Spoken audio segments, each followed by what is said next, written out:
Hello everyone, my name is Lowko and welcome back to another high-level match of StarCraft 2. What I've got for you today is the two very best Zerg players in the world facing off against each other in a best-of-5 series. Game number 1, we find ourselves on the map Oceanborn and spawning right here in the bottom right-hand corner, playing with the red Zerg drones from Italy. He says, good luck, have fun, buddy. We're looking at none other than Reynor's main hatchery.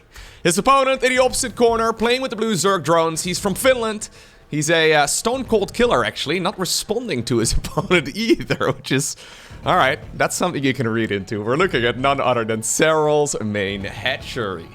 Yeah, Reynor can definitely be a bit more of a jokester. Serral, in general, doesn't really show a lot of emotion in games, and honestly the fact that Reynor added Buddy to it, right, it already shows a little bit of friendliness. Don't get me wrong, these guys, they're good friends, they're teammates as well. They compete both for Basilisk, so they definitely know each other very well. But Serral apparently is not here to have a friendly conversation. He is here to obtain the victory.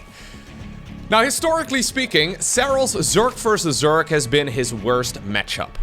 Worst? You gotta put a little asterisk right next to it, because his win rate is still through the roof. It's just that this is the one matchup where he does seem more mortal than in Zerk vs Protoss and in Zerk vs Terran. As a matter of fact, Reynor historically has got probably about a... maybe not a 50% win rate against Serral, but I want to say like a 40% win rate. In a lot of important series that these two have played against each other, it ended up being Reynor who came out ahead. That's always interesting to me, because in my mind, Reynor is a little bit more emotional than Serral, but maybe Serral's just very good at hiding it, right? When there's a lot of money on the line, when there's an important tournament being played, it does seem to be on a big stage that Reynor overall, despite the fact that Serral doesn't show it, that Reynor overall may just be slightly more comfortable. It's always hard to say, right? So there's a lot of mind games going on in this particular matchup. The thing is, the margin for error in StarCraft 2 in general is absolutely tiny. One mistake can cost you the game in any matchup, but in my mind, in Zerk vs Zerk, that is even more so than in all of the other matchups. Everything is so fast, all of the Zerg units are so quick. Generally speaking, all of the units have like 5 health and they deal like 50 damage. So it's a race made up out of, well, glass cannons, and because of that, the margin for error is even smaller than with conventional, well, not conventional, with the other StarCraft 2 matchups. Like a ZVT, yeah, you can't really make a lot of mistakes microing your Marines, but when you're fighting Ling Bane battles on creep, it gets very, very messy when your opponent is also going Ling Bane. Anyways, this is a high-skill, high-speed matchup. I know a lot of people don't necessarily enjoy playing it. Actually, myself somewhat included as well. It's historically also my worst matchup, so basically what I'm saying is I'm basically Serral, okay? ZVZ, feeling pretty good about it at the moment, but overall, I've never had a lot of success in this matchup. It's just that if you don't pay attention, right, and two Banelings somehow, some way manage to get in, or you're just not quite prepared for the Muta transition, or you're, well, for example, skipping a tech structure, right? So in this particular case, Reynor has decided to skip the Baneling nest. It's an option, but you're cutting corners and you can just straight up lose if you make a mistake. So this is one of those matchups where even if you're like 1,000 MMR below your opponent, you actually still have a shot.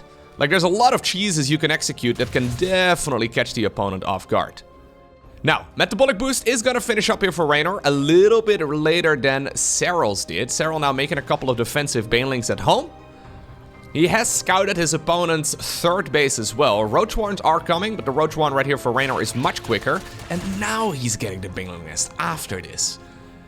That's weird. Is this going to be an all-in right here from Reynor? It almost has to be in my mind. So what he's shown his opponent is that quick Roach Warren, right? And generally speaking, when you go for the quick Roach Warren, you skip the Baneling Nest. I think that what Reynor is actually doing here, yeah, this is a great scout right here for Serral. He sees the worker density over there. He saw the Leica drones over at the third base too. He didn't quite catch that Baneling nest, but I think he just got the perfect scout of what's happening here. He realizes that this is going to be non-stop aggression from Reynor. And this is not a build order we normally see. Normally, if you want to go for Roach aggression, well, you skip the Baneling nest altogether, but this is going to be a Roach Ling Bane right here from the Italian Zerk, and he will need to deal a lot of damage. I would almost say that killing the third base is not even enough. I mean, yeah, he's 5 workers behind right now, which doesn't sound like a lot, but in percentages, right, compared to the total amount of workers available in this game, it is very substantial. Serral, however, he did scout it. He's getting a lot of roaches himself right now, and he does have that defender's advantage too. Banelings over here rolling into the roaches. Not quite where you want to be. One of the banelings there for Serral also does get sniped by one of the roaches in a red. Okay. It all comes down to the baneling connections, and as long as Serral can avoid them, I think he's gonna be okay. Well, I'm saying that. Now finally the Zerglings on in red, they do manage to get a wraparound. Nice backing off right there by Serral, trying to reduce the surface area on these units of his. And ultimately, yeah, another transfuse goes down. I've got a feeling that this is a very neat hold right here from the finisher. Drones are being targeted right now by that roach there, just trying to get some sort of value out. Okay. That was actually... He's still doubling down. Yeah, he's droning up right now behind it and goes for a lair. That was a decent amount of damage done, but certainly not a good situation right now for Reynor. Supply count, again, pretty even. Worker count, pretty even as well. The problem is that any sort of follow-up aggression right now from Serral is gonna hit like a truck. One thing though that Serral hasn't yet done is start up an evolution chamber or a lair. And this is an excellent scout right here from Reynor. He sees that same information here too. It's difficult for Serral to go for an attack when he doesn't yet have either of those. So either like a +1 missile or maybe a +1 armor or a lair, right? Go into roach speed, maybe mute us. That's always an option. But do you really want to march across the map right now with these units? I mean, you can certainly give it a try, but your opponent is going to see it from a mile away. And in the meantime, Reynor has actually taken the, well, worker lead. Nice little bit of drone micro over here as well, trying to keep as many of these workers alive. Okay. Yeah, now it's apparently Serral's turn to try and see if it can dance on the other side of the map. Lair starting up though. We do have an evo chamber here as well on the back of it. There we go. We're going to go into the missile research. I believe the lair is already finished though for Reynor. Is he going to be committing to anything? Well, he does have 4 gases taken, so a Spire certainly might be an option, but does he have enough to hold on against this aggression from the player in blue? Good snipe right there on that Baneling. Reynor wanted to try and see if he can potentially connect that into a bunch of those Zerglings. Reinforcing roaches, though, are going to be very handy. At this point, Banelings don't really do that well anymore, so instead, yeah, they're going to be hunting whatever drone they can hit. Okay, that's 3 workers for 2 Banes. Not quite ideal, and there's the Mutas. I was going to call it a Muta den. There's the Zerk Stargate coming up. The Zerk Gate. The Zerk port? I don't know. Anyways, it's the Spire building right now for Reynor. And you can see at a high level, this is a ridiculously dynamic matchup. When both players have a certain baseline skill, right? Which I guess only a handful of Zerg players really have. When both players have that baseline and they can actually micro, macro, scout and do everything all at the same time, this matchup is incredibly dynamic. It's just that for your average ladder hero like myself, even after playing this game for so many years, oftentimes it is all about the first Ling attack or the first Bane push or the first Roach attack. A lot of games simply don't even get to the stage where both players have a lair. Anyways, Roach speed is coming up for both Reynor as well as Serral. So we have the Spire, but I do believe this is going to be a transition away from Mutas. We'll probably see one batch of Mutas, maybe like 8 to 12 or so, however many he can afford. I think we're not going to see any more than that. Yeah, +1 missile even starts up here too. One problem though with Mutas is that they are really expensive, and yes, they can kill roaches on the ground, but they also do take a surprisingly long time trying to, well, kill those roaches. So 6 Mutas are coming. Serral's been making tons of roaches and ravagers for a while, biling whatever he can, gets one of his opponent's OVs. This is an army that Mutas will kill, but it's gonna take them a long while. Is there enough right now? And this is why Muta transitions are dangerous. Especially with the recent changes to the Hydralisk. Yeah, I love this attack right here from Serral. It's much easier right now as well to transition towards a reliable answer against Mutas. But look at Serral, he doesn't care. It's like, yeah, I have nothing that shoots up. Ask me how much I care. Pushing through with all of the units that he's got. Reynor desperately trying to just make as many defensive roaches as possible. It's Serral who obtains the victory in game number 1. Okay. Next up, we find ourselves on the map Solaris. Are we gonna get another GLHF buddy? I know, by the way, from talking to loads and loads of people in the StarCraft community over the years, that whenever you see your opponent typing anything out of the ordinary, right? If they say anything that is anything different than GLHF, it almost always has to be cheese. At least that's what I've learned. I don't believe you want to be looking into your opponent's greeting in the game all too much, but this is definitely something that gets overanalyzed in StarCraft 2. You have GL, HF, probably cheese. You have good luck, probably cheese. You have fun, probably cheese. You add buddy to the sentence? I mean, there is really no doubt in my mind that my opponent has already built a spawning pool. Well, apparently we're not going to say anything this time around, huh? Nope, none of that is happening. All right, so we did have a little bit of variety right here from Serral. Going for the 15 hatchery into the 15 overlord and then eventually a spawning pool too. This does mean that he's going to get an earlier spawning pool than the opponent. That's about 10 seconds or so quicker. But at the same time, his Kijkwijzer is going to be quite a bit later too, because he will need to catch up in that worker count. Yeah. So it's a trade-off. Generally speaking, hatch into gas into pool is considered to be the better opener. But the problem is that this opener right here that Reynor has gone for, so 13 overlord, 16 supply hatch, 18 supply Kijkwijzer, 17 supply spawning pool, that build can be much more susceptible than, well, the build that Serral went for against early game cheese. So say a 13-12, a 12 pool, a 12-11. All of those builds are significantly harder to hold with this start right here from Reynor. So Serral apparently, even though he's 1-0 ahead, playing the more conservative build. Interesting. Anyways, no cheese right here from Reynor. But apparently Serral did not consider it a... Yeah, he didn't think of that as something that Reynor wouldn't be doing it. Alright, there's definitely a good chance that he is going to be mixing in a little bit of cheese. Serral actually wants to double check what's coming out of these cocoons here. So he sees the drone. I think he must have accidentally missed right there for just a second what's going on. He's scouting exactly where these drones are coming from. The reason why he's double checking it is because there are a few builds in this particular matchup where Zerg players make a natural at 16 supply, right? And then they actually, well, actually they could be doing it at a different timing too. There's a couple of cheeky builds where you go gas into a pool and then into a hatchery and it kind of looks like a 16 hatch. Anyways, what they would do is transfer drones from the main base down towards the low ground. So when the opponent checks with the overlord how many drones there are, well, on the low ground, it's tricky. So Serral wanted to have confirmation that 2 of the larvae that were available right there did indeed turn into drones as well. One of them went to the mineral line, he confirmed that. The other one, well, it went down towards the third base.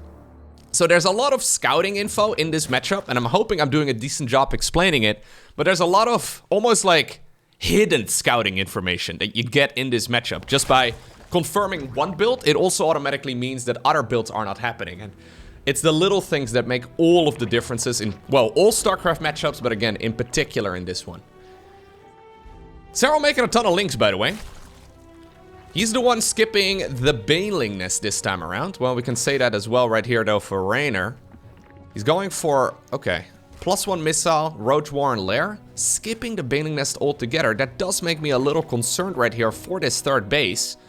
Serral's been making tons of links for a long time, though. I feel like just getting the kill on your opponent's third base is not even going to justify this attack. Like, he needs to get a lot of damage done.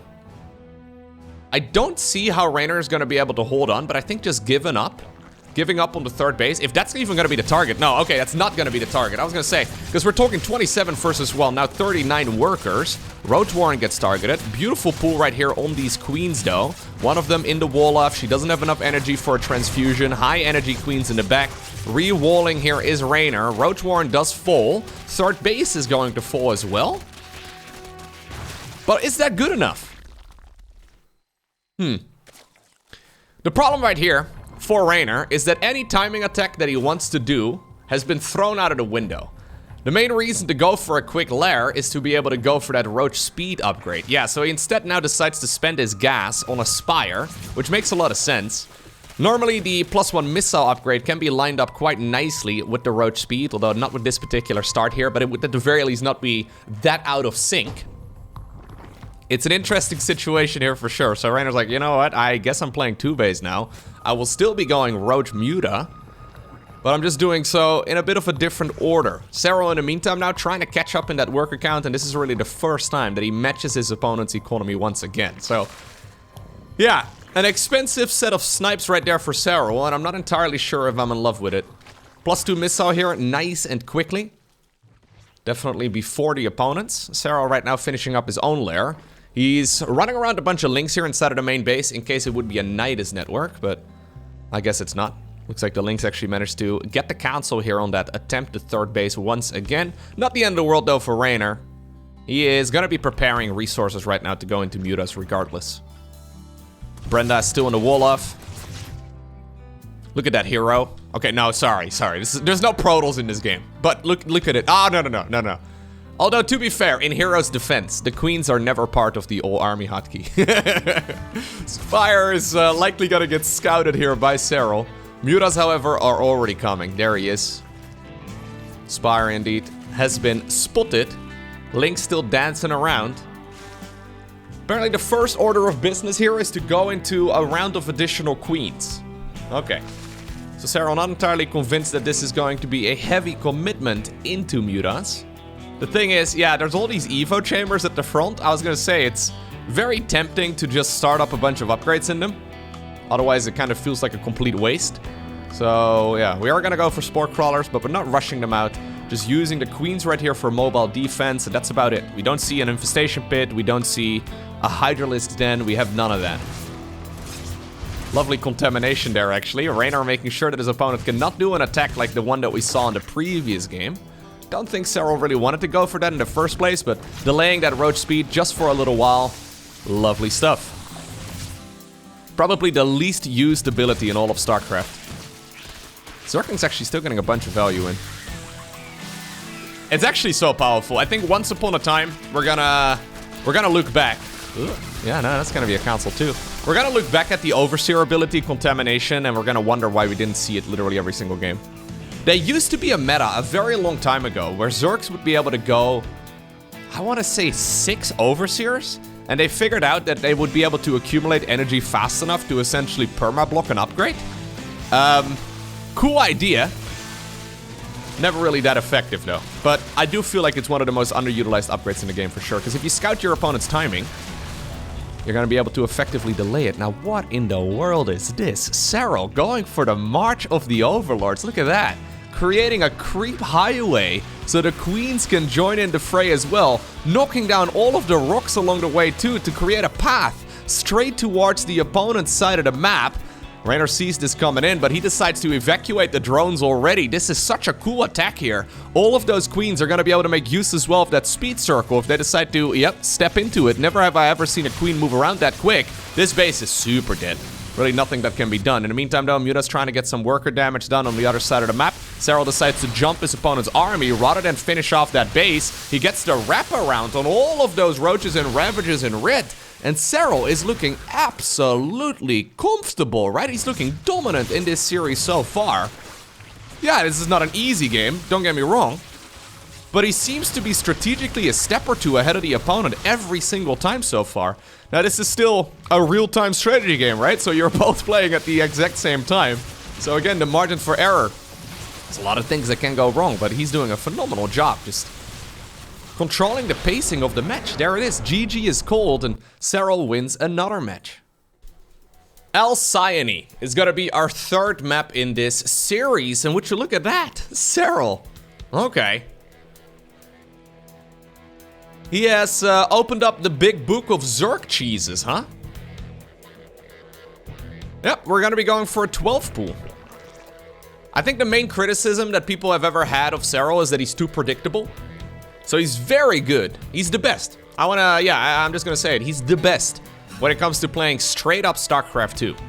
However, these last couple years, he's been refining the cheese a little bit, right? He's been coming up with his own strategies, his own aggression, and the problem is, even when he gets a small advantage, you would still have to play him in a macro game, so I guess it makes a lot of sense, but there are a lot of things that can go horribly wrong when you do go for this sort of aggression. We're even gonna double down on it looks like, as Serral decides to send a drone across the map too.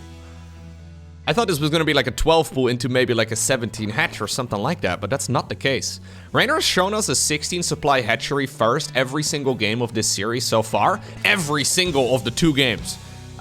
Very dramatic. He's shown us in both games a 16 hatch. It's indeed gonna be a 16 hatch here again as well. Is Serral gonna go for a Spinecrawler proxy? That's the only thing that makes sense. And it only barely makes sense. Would you look at this? This is a spine crawler rush. So at this point, Reynor has no vision of this. He can't see that little. That's an interface error. That he can't see that. He doesn't know what he's playing against. So he is gonna have a hatchery that will soon wake up, right? It will stretch its arms out. Suddenly you get a bunch of vision, and there's a spine crawler building pretty much right next to it. He's also run the links in such a way around the map that the overlords from the opponent hasn't actually seen it. So this base is super dead. Yeah, I don't think you pull drones. Problem is, what do you do? Serral, in the meantime, expanding behind this. How many workers is he going to create? Because do we continue droning after 22? What's the plan? Okay, we are gonna try and hold on to this base. That is risky. Serral could easily target it, but he decides to go for the guaranteed damage.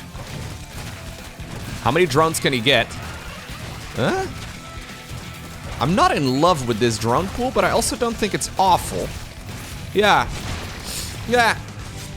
Problem is, right? So this is what I was trying to say earlier. We're now talking 14 workers for Serral versus, well, just 11, 12 right there for Reynor. I think why historically Serral never really did these builds is because there's a chance that the opponent goes for a 15 hatch opener, right? Or for example, a pool first. Or any sort of aggression of their own. Generally speaking, if you do this exact spine crawler opener against somebody who is going for a 13-12, or you just die. Like, you just straight up lose the game. The problem is, oftentimes in StarCraft 2, you can't just look at games as individual games, right? You gotta think of a series, well, as a series of games. You gotta think of it as a set of games where you're not just trying to play the mind game within each individual game, but you're also trying to do so for the entirety of the series. And when you're 2-0 ahead, you have a little bit of wiggle room. You can take chances like this. And another thing to keep in mind as well, by Serral playing, or with Serral playing these sort of openers and these sort of build orders that we've seen him go for so far today, it also makes future games that he will be playing in this matchup a little bit scarier for the opponent, right? Because this will be in the back of the mind of, well, next time Reynor and Serral face off. Or for example, when Solar will probably be watching these games. Dark will probably be watching these games. When any of the other Zerg players watch these games, they'll be like, oh, well, this is something he does as well. So I can't just play super greedily. Like a triple hatch before a spawning pool? I mean, that is already a super uncommon build, but I can't really play too greedily here and cut corners.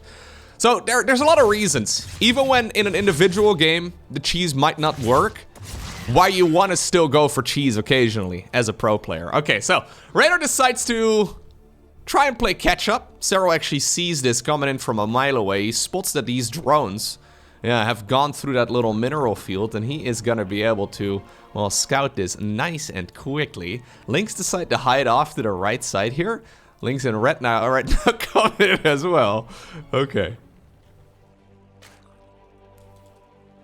Reynor, I love this gold base, but we're gonna have to do something. So he's doing a phenomenal job here, though, playing a very greedy game. Yeah, I think it's a clever way. He's cutting corners right now. He needs to get something done.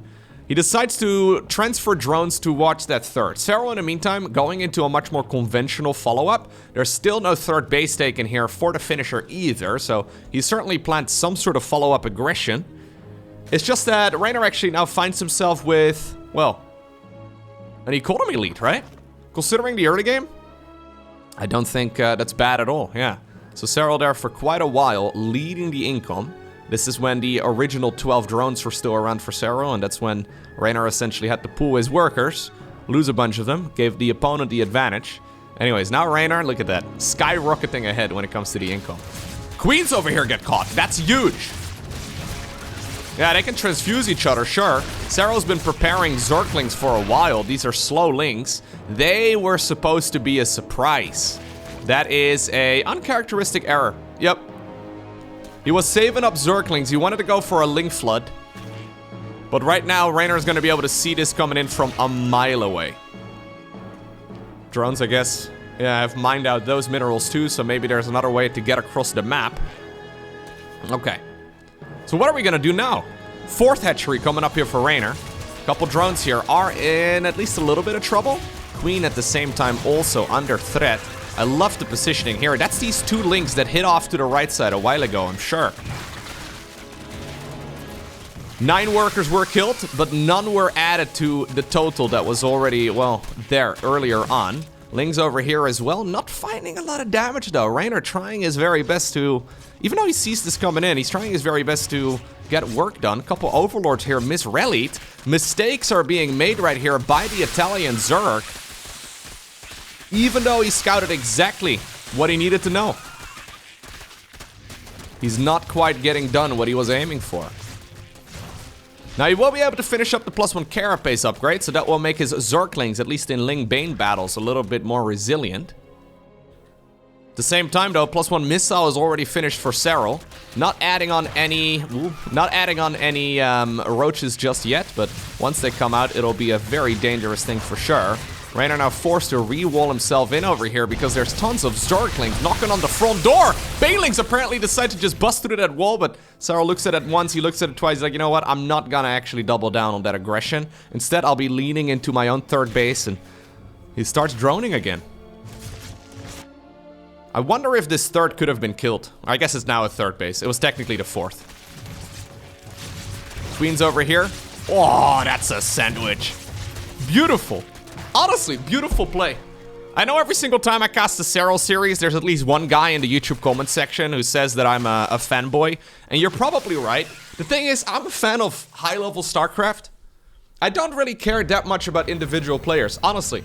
Although, obviously, I do have preferences as far as, like, you know, who I want to see win tournaments and all that goes. But I'm generally rooting for the underdog all the time. The thing is, just all of it is like a well-oiled machine, you know? Like, to have the amount of mental space available to put your queens over there at the... Like, it's a little thing, and just in isolation, it's not that impressive. But with all of the other things going on, it's a lot. Like, these guys are playing, look at that. Over 400 average actions per minute throughout this match. And I know in longer games, they are capable of hitting up to 10 buttons a second on average. It gets ridiculous, man. There's a lot of stuff happening all at the same time. And again... margin for error, it's absolutely tiny. So it's very easy, and if you've played a lot of StarCraft 2, you'll know what I'm talking about. It's very easy to get caught up in the details because you see pro gamers making cool moves. But it turns out that detail work, right? Using the one-haired pencil only really makes sense when you've got all the broad strokes already handled properly. Massive Zergling run by over here. Yeah, he decides to not commit fully. Keep in mind that that natural expansion is still low in hit points. There's a lot of analogies you can actually draw from StarCraft games to life as well, man. You can work on all of the minute little details of life, but broad strokes is where like 90% of the work gets done. Anyway, at this level of play, it's all about the last few percentage points. Does Serral have enough to hold this attack? I've got a feeling he does. Well, currently he doesn't have the workers or the roach count yet, but he does have the worker count, and he does have the defender's advantage too. Reynor needs to deal critical damage with this particular attack of his because he's essentially, well, a base behind worth of workers. Zerglings in the meantime, trapping, reinforcing roaches as well. Serral just jumps on all of these units. Queens have been pulled away from their hatcheries as well, just to try and, well, put in some supplemental damage. Beautiful. Honestly beautiful. It looks like Serral has been working on his ZVZ. This is the only matchup where he's ever really looked human over the last couple of years. And this series, at least... yeah, the games, I mean, it's only 3 games that we're watching here, I guess. There's no way Reynor's gonna win this. I want to believe, but I don't think so. If this is what his ZVZ looks like right now, and he makes Serral, or he makes Reynor rather, look like he is just, you know, 1,000 MMR below him, it is pretty scary. I think it's fair to think right now, so this was played, I think, a couple weeks ago at this point, probably like 2 weeks ago. Any tournament where you see Serral enter, it is fair to assume he is the clear favorite going into it. I would imagine the only players that can beat him right now would be guys like, for example, maybe Maru, maybe Solar, maybe Reynor, maybe Clem.